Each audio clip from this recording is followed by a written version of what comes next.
हमने पांचवा lesson start किया था। ठीक है, पांचवा लेसन का आगे यहाँ पे थोड़ा सा जो दिया गया देखते हैं। पहला क्या दिया है, तत्वों का परमाणु क्रमांक जेड का क्या अर्थ है। फिर दूसरा, नीचे कुछ तत्वों के परमाणु क्रमांक जेड दिए हैं, अन्य पदार्थ तत्वों का बाह्यतम कवच में कितना इलेक्ट्रॉन है लिखा।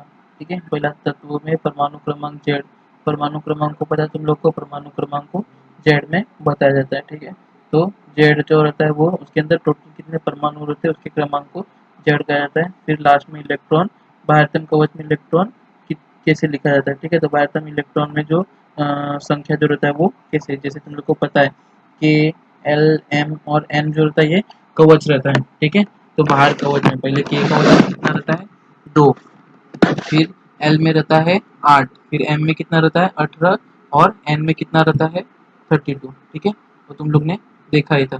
ठीक है, के एक रहता है के शेल। ठीक है, फिर एक रहता है एल, फिर एक रहता है एम और एक रहता है एन। ठीक है, के शेल में कैसे फॉर्मूला क्या था हमारा, 2 इंटू एन स्क्वायर। ठीक है, एन स्क्वायर, यहाँ पे तुम्हारा एन जो है के 1 है, एल के लिए 2 है, एम के लिए 3 है और एन के लिए 4 है। ठीक है, तो यहाँ पे वही देखेंगे, पहला एच दिया है, एच का जो 1 है तो इसका बाह्यतम कवच में भी कितना रहेगा, एक ही रहेगा। फिर अगर वहीं पे सी ले लो, कार्बन। ठीक है, कार्बन के अंदर कितना रहता है 6 टोटल परमाणु क्रमांक रहते हैं, लेकिन के अंदर 2 रहते हैं तो बच गए एल के अंदर 4, तो इसके बाहरी इलेक्ट्रॉन कितने रहेंगे तुम्हारे 4। ठीक है, फिर लिथियम, लिथियम में कितने रहते हैं 3, तो 2 अगर के में चले गए तो बचे लास्ट में एल में 1। फिर ऑक्सीजन 8 रहते हैं तो 2 चले गए तुम्हारे के कवच में तो बचे तुम्हारे 6 एक अंतिम कवच में।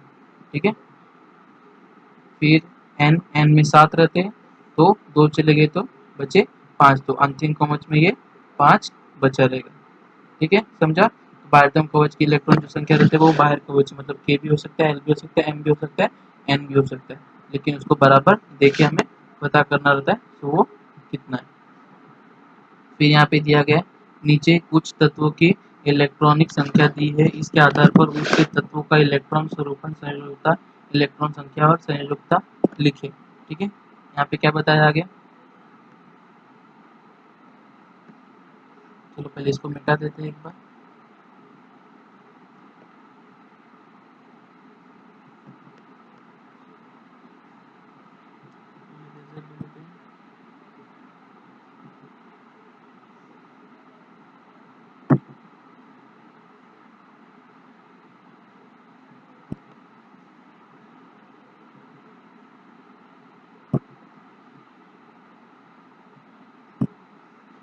चलिए आगे,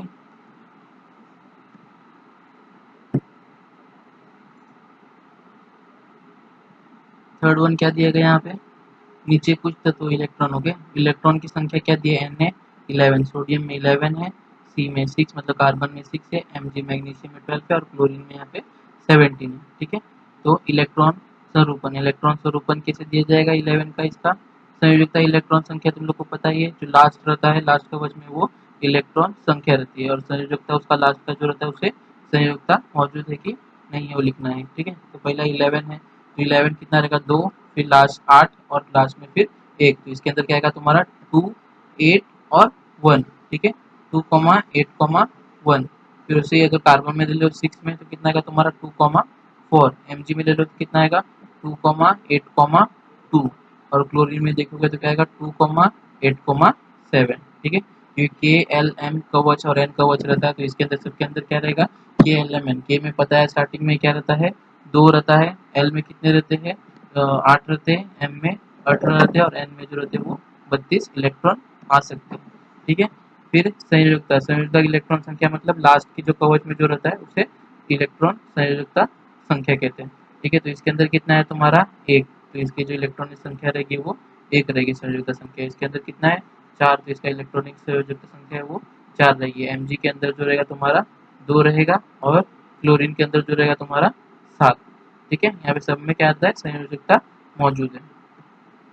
फिर आगे क्या गया है पता है, परमाणु क्रमांक और परमाणु द्रव्यमान हमेशा पूर्णांक ही क्या होते हैं। ठीक है, परमाणु क्रमांक और परमाणु द्रव्यमान जो रहता है वो एक ही रहते हैं, क्यों, क्योंकि उसके अंदर प्रोटॉन और इलेक्ट्रॉन दोनों, सॉरी प्रोटॉन और न्यूट्रॉन जो रहते हैं वो सेम रहते हैं, उसके कारण जो उसकी दोनों की संख्या है वो पूर्णांक होती है। फिर सल्फर में 16 प्रोटॉन और 16 न्यूट्रॉन होते हैं, तो उसका परमाणु क्रमांक और परमाणु द्रव्यमान कितना होगा, ठीक है। तो वो तुम लोग निकालना है, तो कितना होता है प्रोटॉन की और न्यूट्रॉन की, जैसे भी ऊपर बताया था मैंने कल स्टार्टिंग में, कल जो लेक्चर हुआ था उसके अंदर। फिर यहाँ पे दिया है आइसोटोप, ठीक है, हिंदी में कहते हैं तो समस्थानिक, ठीक है। आइसोटोप मतलब समस्थानिक दिया है, देखते हैं भी उसके अंदर क्या बताया। मैं बोला है तत्वों का परमाणु क्रमांक या तत्वों का मूलभूत गुणधर्म है और उसके रासायनिक पहचान है।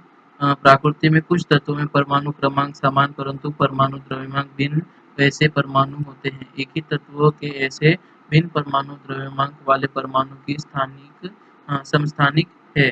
उदाहरण C12, C13, C14 समस्थानिक के परमाणु द्रव्यमान 12 C12, C13 और C14 ऐसी पद्धति में दर्शाते हैं।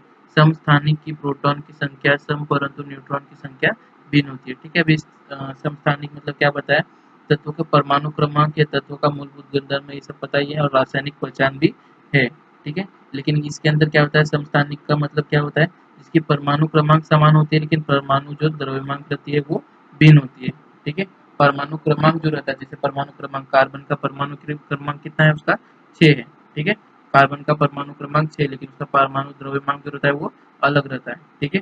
क्योंकि उसकी जो प्रोटॉन की संख्या रहती है वो सेम रहती है, लेकिन न्यूट्रॉन की संख्या जो रहती है वो सबकी अलग रहती है। जैसे C12, तो कार्बन जो है वो C है उसका परमाणु क्रमांक, लेकिन न्यूट्रॉन की जो संख्या है वो 12 है, उसे C13, ठीक है। मतलब इसकी न्यूट्रॉन की संख्या 6 है।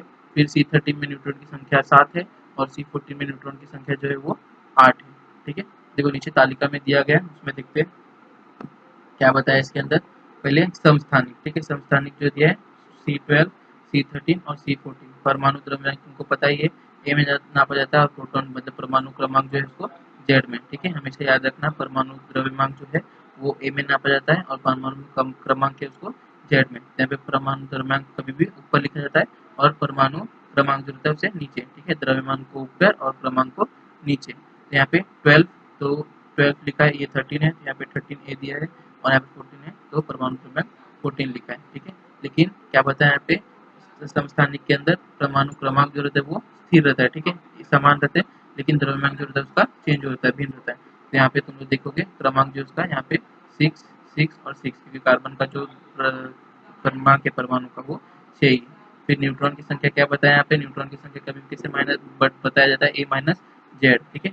द्रव्यमान में से अगर परमाणु माइनस कर दे तो हमें उसकी न्यूट्रॉन की संख्या मिल जाती है, क्योंकि प्रोटॉन और इलेक्ट्रॉन जो रहते हैं, सॉरी, प्रोटॉन और न्यूट्रॉन जो रहते हैं वो सेम ही रहते हैं। लेकिन इसके अंदर क्या बताया है, जहाँ पे समस्थानिक होता है वहाँ पे प्रोटॉन और न्यूट्रॉन की संख्या अलग रहती है। प्रोटॉन तो सेम रहता है लेकिन न्यूट्रॉन की संख्या चेंज हो जाती है, मतलब परमाणु क्रमांक सेम और परमाणु द्रव्यमान डिफरेंट, क्योंकि दोनों से मिलकर परमाणु द्रव्यमान बनता है। यहाँ पे बताया 6, ठीक है। अगर 6 चला गया इसमें से तो कितना बचा, 6। फिर 13 में से 6 चला गया तो तुम्हारा बचा 7 और 6 में से 14 में से 6 चला गया तो बचा 8, तो ठीक है। तो न्यूट्रॉन की संख्या यहाँ पे क्या दिया, 6, 7 और 8, ठीक है। यहाँ पे देखोगे तो परमाणु क्रमांक मतलब प्रोटॉन जो है उसकी संख्या सेम है और न्यूट्रॉन की संख्या जो है वो भिन्न है।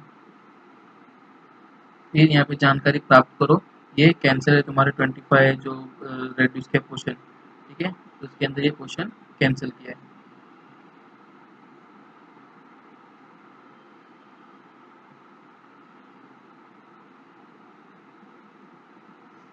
फिर यहाँ पे लिखा है स्थानिकों का समस्थानिकों का उपयोग, ठीक है।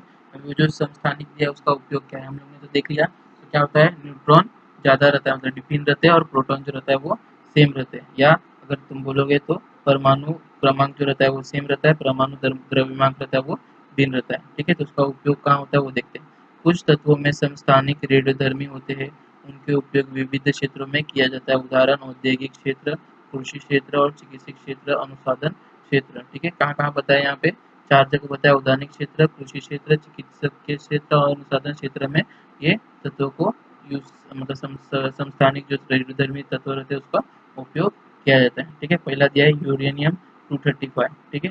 यूरेनियम 235 का उपयोग किस लिए जाता है, नाभिक विखंडन और विद्युत निर्मित के लिए किया जाता है, ठीक है। नाभिक विखंडन मतलब जो एक साथ पूरे जमा रहते हैं उसको तोड़ने के लिए इस्तेमाल करते हैं, और विद्युत का निर्मित, ठीक है, बिजली जो हमारे घर में आता है उसका निर्मित के लिए यूरेनियम 235 इस्तेमाल करते हैं। फिर दूसरा दिया है कैंसर जैसे प्राणघातक दूसरा क्या दिया है, कैंसर जैसे प्राणघातक विकार जैसे चिकित्सीय उपचार कुछ तत्वों में रेडियोधर्मी समस्थानिकों का उपयोग करते, उदाहरण कोबाल्ट 16। ठीक है, कैंसर तो तुम लोग को पता है प्राणघातक, तो उसके अंदर भी ये रेडियो रहता है। ठीक है, एक तो ऑपरेशन से होता है और एक रेडियोधर्मी से होता है। ठीक है, रेडियो मतलब जो एक्टिव किरणें रहती है उससे यूज किया जाता है, उसके अंदर कौन सा कोबाल्ट 60 यूज होता है। फिर तीसरा दिया है गोइटर। गोइटर या थायराइड इस विकार के चिकित्सीय उपचार में आयोडीन 131 का उपयोग करते हैं। ठीक है, गोइटर या थायराइड पता है तुम लोगों को, गले का बीमारी होता है, सूख जाता है गला, थायराइड जो रहता है वो बढ़ जाता है, तो उसके लिए भी चिकित्सीय क्षेत्र के अंदर यूज करते हैं। उसके अंदर आयोडीन 131 उपयोग करते हैं, जिसके कारण उससे हमें आराम मिलता है। जिनको मतलब थायराइड की बीमारी या गोइटर का बीमारी रहता है, विकार रहता है, वो ठीक हो जाता है। फिर चौथा यहाँ पे दिया है रेडियोधर्मी तत्वों में समस्थानिकों का उपयोग जमीन के नीचे से जाने वाली नालिका में दरार खोजने के लिए किया जाता है, उदाहरण सोडियम 24। ठीक है, रेडियोधर्मी तत्व में समस्थानिकों का उपयोग जैसे जमीन, अभी समझो बड़े बड़े जहाँ पे क्षेत्र रहते हैं, बड़े बड़े शहर रहते हैं, तो वहाँ पे क्या होता है, जमीन के नीचे से नाली बनाया जाता है। अभी नाली के लिए तो अलग जगह दिया नहीं जाता, तो क्या करते हैं, जमीन के नीचे मोटे मोटे पाइप रहते हैं और वहाँ से नाली का मतलब पानी का जाने का जगह रहता है। तो अगर पानी में कहाँ पे मतलब नाली में कहाँ पे दरार आया, तो हम जमीन के ऊपर से कहते हैं कैसे पता चलेगा, तो उसके लिए भी इलेक्ट्रो रेडियोधर्मी यूज करते हैं। तो उसके अंदर सोडियम 24 इस्तेमाल करते हैं, और वो जहाँ से अगर पार हो गया, ठीक है, जैसे रेडियो सोडियम जो 24 यूज करते हैं, वो अगर रेडियोधर्मी पार हो गया तो समझ लो वहाँ पे फूटा हुआ है, अगर नहीं पार हुआ तो मतलब वो पूरे तरीके से ठीक है।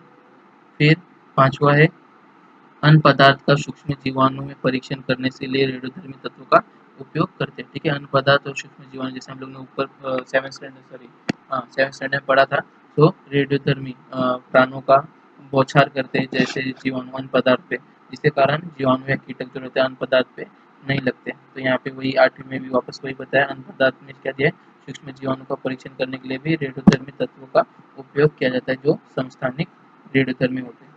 फिर आगे C14, जैसे हम लोग ने देखा ऊपर C12 C13 C14, जैसे यहाँ पे छठवा दिया है C14, इस रेडियोधर्मी समस्थानिक का उपयोग पुरातन वस्तु की आयु निश्चित करने के लिए करते हैं। ठीक है, इंग्लिश में अगर बोले तो कार्बन डेटिंग। ठीक है, कार्बन डेटिंग कहा जाता है इसको, जिससे हमें पता चलता है वो कितने साल पुराना है। ठीक है, जो चीज़ें, कोई भी अगर वस्तु हो गया, जैसे हड्डी मिल गया या कोई भी चीज़ मिल गया, तो उसके ऊपर कार्बन 14 से हमें पता चल जाता है वो कितने साल पुराना है। उसके ऊपर कार्बन जो रहता है वो नियमित झड़ते रहता है। ठीक है, हमारे शरीर पे या किसी चीज़ पे रहता है वो कार्बन झड़ते रहता है, अगर झड़ते रहा तो इससे पता चलता है कितना झड़ा है और कितना नहीं झड़ा है, तो हमें पता चल जाता है वो कितने साल पुराना है। ठीक है, ये सब थे उसके समस्थानिक के। और फिर बाद में अभी दिया है परमाणु भट्टी। ठीक है, न्यूक्लियर रिएक्टर, तो सबको पता ही है परमाणु हमारे अभी पूरे विश्व में कितना इम्पोर्टेंट हो गया, सब जगह सब लोग अभी परमाणु का इस्तेमाल करते हैं। देखते भी क्या दिया है यहाँ पे इसके अंदर, परमाणु भट्टी के अंदर कैसे बनाया जाता है, क्या क्या का उपयोग किया जाता है इसके अंदर। परमाणु ऊर्जा के उपयोग से बड़े पैमाने पर विद्युत निर्मित करने वाले संयंत्र को परमाणु भट्टी आकृति 5.10 में देख कहते हैं। परमाणु भट्टी में परमाणु ईंधन पर नाभिक अभिक्रिया करके परमाणु की नाभिक ऊर्जा मुक्त करके संबंधित नाभिक्रिया अभिक्रिया समझने के लिए यूरेनियम 235 इस परमाणु ईंधन का उदाहरण लेंगे। ठीक है, हम लोग ने ऊपर तालिका में देखा यूरेनियम 235 यूज करते हैं, रेडियोधर्मी रहता है उससे यूज करके क्या करते हैं, हम इलेक्ट्रिसिटी बनाते हैं। तो यहाँ पे वही बताया, इलेक्ट्रिसिटी जो बनाने के लिए, विद्युत बनाने के लिए क्या करते हैं, नाभिक अभिक्रिया में क्या करते हैं, उसकी जो परमाणु प्रति ऊर्जा वो मुक्त करते हैं, और मुक्त करने से क्या होता है, हमें वो इलेक्ट्रिसिटी मिलता है। उसके लिए रेडियोधर्मी क्या यूज करते हैं, यूरेनियम 235। फिर धीमी गति से न्यूट्रॉन का आघात करके यूरेनियम 235 इस समस्थानिक के नाभिक का विघटन होकर क्रिप्टॉन 92 तथा बोरियम 141 इन भिन्न तत्वों के नाभिक और 2 से 3 न्यूट्रॉन का निर्माण होता है। इन न्यूट्रॉन की गति कम करने वे और U-235 के नाभिक का विघटन करते हैं। ठीक है, क्या बताया यहाँ पे, धीमी गति से न्यूट्रॉन का आघात, न्यूट्रॉन पे आघात करते किससे, यूरेनियम 235 से समस्थानिक से नाभिक पे, और नाभिक का विघटन होकर क्रिप्टॉन 92 रहता है और बोरियम 114 रहता है। इन भिन्न तत्वों में नाभिक में 2 से 3 न्यूट्रॉन का निर्मित होती है। ठीक है, एक मतलब एक नाभिक से तोड़ के यूरेनियम 235 एक नाभिक को तोड़ के न्यूट्रॉन के, और दो क्रिप्टॉन 92 और 142 के अंदर 2-2-3-3 न्यूट्रॉन का निर्माण करते हैं। और बाद में न्यूट्रॉन की जो गति रहती है उसको कम करने के लिए, अगर फटाक से मतलब जैसे टूटा, अगर कुछ भी टूटा तो फटाक से वो फैल जाता है, तो इसको कंट्रोल करने के लिए दूसरा यूज करते हैं, तो उसका नाम क्या है, U-235, ठीक है, नाभिक का विघटन करते समय न्यूट्रॉन की गति को कम करने के लिए। फिर उसी प्रकार आगे क्या बताए, इस प्रकार से नाभिकीय विखंडन की श्रृंखला अभिक्रिया होती है। इसमें नाभिक से बड़े पैमाने पर नाभिकीय ऊर्जा अर्थात परमाणु ऊर्जा मुक्त होती है।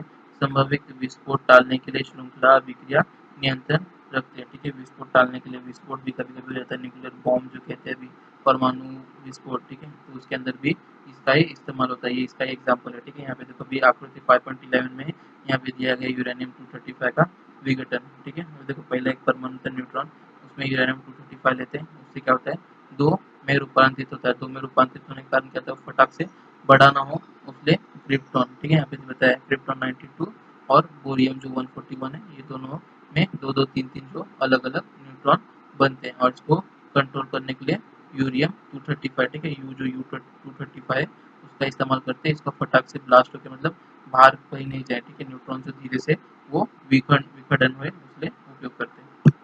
फिर आगे दे यहाँ पे परमाणु भट्टी में श्रृंखला अभिक्रिया नियंत्रित करने के लिए न्यूट्रॉन का वेग और संख्या कम करने की आवश्यकता होती है, उसके लिए आगे दी गई बातों का उपयोग होता है, ठीक है। अभी उसके अंदर न्यूट्रॉन की जो संख्या नियंत्रण करने के लिए यूरेनियम 235 जो होता है उससे नियंत्रण करते हैं, और उसका क्या उपयोग होता है, किस लिए उसको उपयोग किया जाना चाहिए, वो आगे दिया गया है।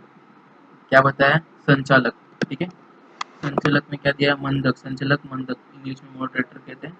ये क्या बताया, न्यूट्रॉन की गति को कम करने के लिए ग्रेफाइट या भारी जल का संचाल या मंदक के रूप में उपयोग किया जाता है। मंदक मतलब किसी चीज को भी मंद कर देना, ठीक है, रोक देना, मतलब उसका चीज का जैसे एकदम स्पीड में चल रहा है तो चलने का उसका गति रोक देना, कोई सोच रहा है तो उसको सोचने की गति को रोक देना, मंद कर देना पूरी तरीके से। तो उसके लिए क्या करते हैं, न्यूट्रॉन की गति को कम करने के लिए ग्रेफाइट या भारी जल का संचार करते हैं। भारी जल मतलब जिसके अंदर जिसका डेंसिटी ज़्यादा रहे, ठीक है, तो उस जेल का उपयोग करते हैं जिसके कारण वो जो न्यूट्रॉन रहता है उसकी पूरी गति को मंद कर दे। फिर दूसरा दिया यहाँ पे नियंत्रक, ठीक है, नियंत्रक क्या दिया है, कंट्रोलर, न्यूट्रॉन को अवशोषित करके उनकी संख्या कम करने के लिए बोरॉन, कैडमियम, बोर्लियम आदि की छड़ का नियंत्रण के रूप में किया जाता है, ठीक है। अगर तुम टैंकर देखो तो टैंकर के अंदर जो रहता है ये सब छड़ का, टैंकर के बाहर ये सब का छड़ का इस्तेमाल करता है, किस किस का, बोरॉन, कैडमियम, बोरियम, ये सब छड़ का इस्तेमाल किया जाता है, जिसके कारण न्यूट्रॉन जो रहता है वो अगर बाहर भी निकला तो वो अवशोषित कर लेगा, ठीक है, आराम से, मतलब उसकी जो अंदर के विखंडन है उसके अंदर वो उसकी गति कम तो ऊपर से हो जाएगी, और अगर बाहर मतलब बाजू में निकला अगर थोड़ा भी तो वो उसके अंदर अवशोषित हो जाता है। फिर विखंडन प्रक्रिया के निर्माण होने वाली ऊष्मा पानी का शीतक कूलेंट के रूप में उपयोग करके अलग की जाती है।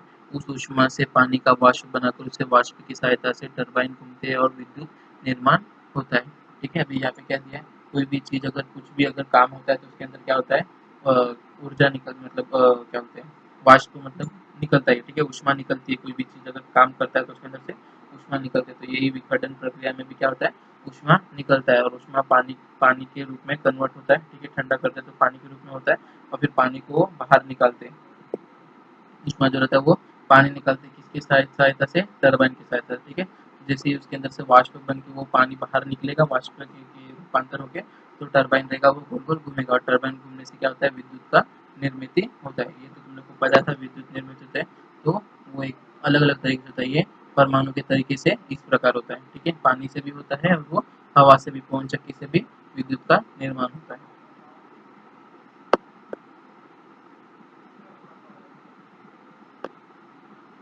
फिर आगे दिया है, भारत में 8 स्थानों के परमाणु विद्युत निर्माण केंद्र में कुल 22 परमाणु भट्टी कार्यान्वित है।